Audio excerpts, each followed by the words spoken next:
Kami atas nama pimpinan Dayak.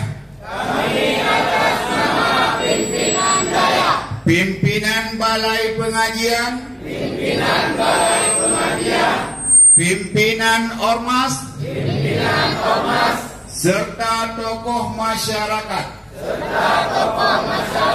Se-Kabupaten Aceh Utara dan Kota Luk Semai.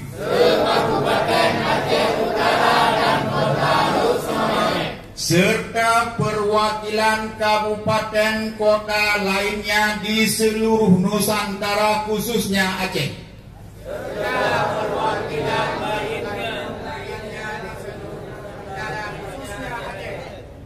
Dari Kabupaten Aceh Tamiang, dari Kota Langsang, dari Kabupaten Aceh Timur, dari Kabupaten Aceh Tengah, dari Kabupaten Benar Meriah, dari Kabupaten Birun, dari Kabupaten Pidi, dari Kabupaten Pidi Jaya, serta masyarakat, tokoh agama, tokoh adat lainnya.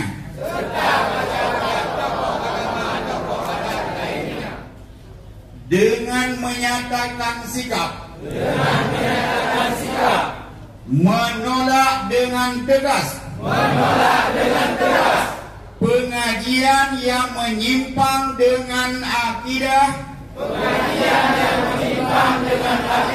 Ahlus Sunnah wal Jamaah, dan menolak pengajian MPTT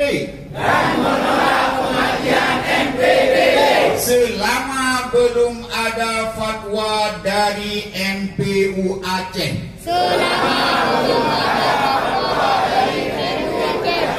Allahu Akbar. Allahu Akbar. Allahu Akbar. Sekian dari kami selaku anak-anak Aceh dan anak-anak generasi akidah Islamiyah Ahlus Sunnah wal Jamaah. Billahi taufiq wal hidayah. Wassalamualaikum warahmatullahi wabarakatuh. Dengan berakhirnya